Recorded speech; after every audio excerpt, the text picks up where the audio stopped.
Hank is the most complicated character I think we've ever made.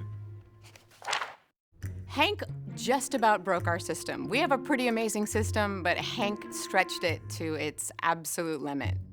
Just on a level of complexity that we all kind of knew you couldn't do.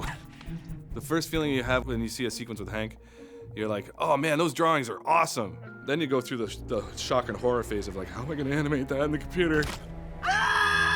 We see the art and we get super jazzed about it, and we're halfway in the camp of, oh wow, I can't wait to work on this. It's gonna be so cool and it's gonna be so beautiful. And then there's another half that's just like, I don't know how to do this and I hope I don't get fired.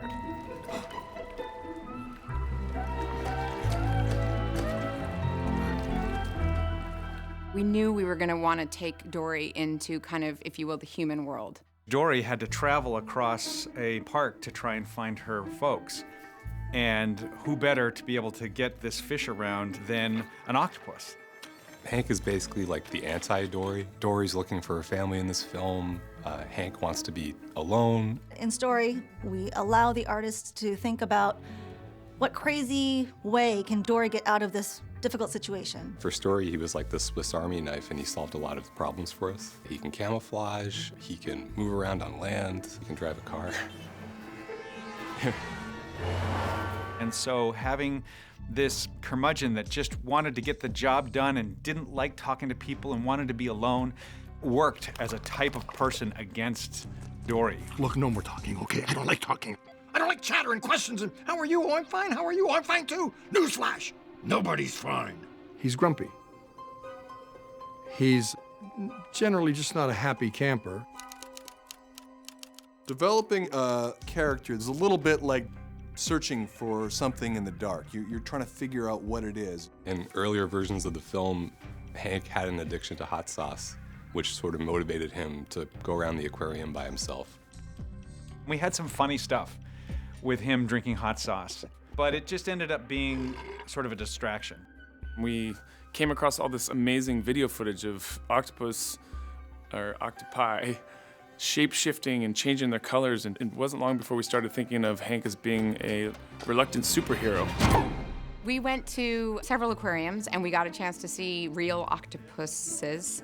Octopuses? The plural of octopus, octopi. I believe that is not correct. Octopuses. Octopi.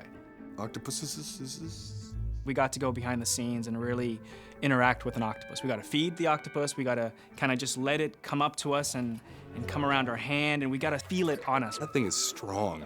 It's terrifyingly strong. Every one of those little suckers is basically a nose, and that freaked me so much out. You go to pull them off, and it sounds like ripping a bath mat off of tile. It's a noise. I had hickeys up my arm. Kids, do you know what hickey is? You will.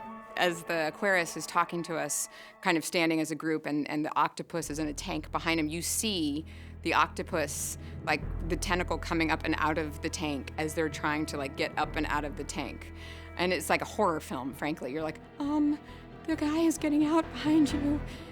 Octopus in captivity are constantly breaking out of their cages. They'll, lift latches and they'll unscrew things. You start to see how flexible this animal is. You start to see how absolutely smart it is. And it just gave me mad respect for this thing. Like, it was like, you are awesome. And I just want to make you awesome on the big screen. I think it was fun initially to draw Hank because of stretching him and squashing him into all these different shapes. But something that looks good on paper, and when you get into 3 dimensions, they find out, well, it just doesn't work. We try to figure out what a character is going to look like in 3D. Which means we need to sculpt it. Once we approve the sculpt, they kind of translate it into the computer and model it. I call it like digital puppet making. That just means making a lot of points, moving around until it gives us the general shape of him in 3D in the computer. Then we have to go in and add controls for animation. The challenge with Hank is that he doesn't have any bones, and so he doesn't have traditional joints like the way you might have an elbow or a shoulder. It has joints within it, but it's sort of like it can move around. So instead of being made of bones, it is a flexible, almost like a wire. An average main character takes around 6 to 9 months to create, but for Hank, since he was so complicated, it took around 2 to 2.5 years to get him ready to go into production. The thing that's appealing about an octopus is that the octopus can assume all of these shapes with this fluidity. And there's something really poetic about how a tentacle kind of can reach out and it can kind of roll and wrap around things. Some of the reference they gave us was Ka, the snake from Jungle Book. They showed reference of the sort of the snake hanging off of a branch and how the texture slid along the curvature of the snake. We knew that the tools that we had developed allowed the animators to kind of slide the controls around, but they weren't used to working in that way. For an animator, Hank is incredibly complicated. The typical, like say Woody from Toy Story, he has like 700 controls. I feel like, I don't even know the number for Hank, but it's probably in the thousands. 4,000 animation controls. That's why these movies take 45 years to make. Hank is a septopus, and that means he's got 7 arms or tentacles instead of 8. If there were 8 tentacles, I think it would have broke us.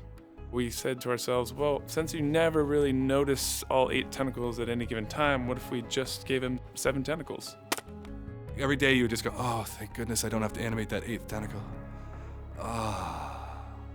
Just posing one tentacle is so labor intensive. The quickest way to communicate an idea is with the drawing. I animate in 2D first, and then I find out the design of the motion and the flow of the timing and the passage of each tentacle. Then I figure out how to group them or spread them apart by drawing. It's like jazz. You have to get into it and just kind of start moving stuff around. And like, I don't know, I feel like it should go this way. I'm gonna lead over here and this one's gonna come through and then the second arm is gonna come in and grab another thing and this one's gonna come around. We treated him kind of like a flour sack with tentacles. The flour sack test is a classic way to test animators on their ability to make something inanimate emote and move. Hank is basically that. He's just a little rectangle that you can kind of move around, but he has all these extremities, right? He's got all these crazy tentacles. You can turn off each individual leg and just work on your body positioning first. We had a team of people, and we called ourselves Team Hank, and we met once a week outside of our regular meetings just to kind of get together. It was almost like a support group. I get into a lot of those gimbal issues. Polish RZ it rotates around. The takeaway from this meeting is that Hank is really easy. Right? I mean, that's what we're saying, right?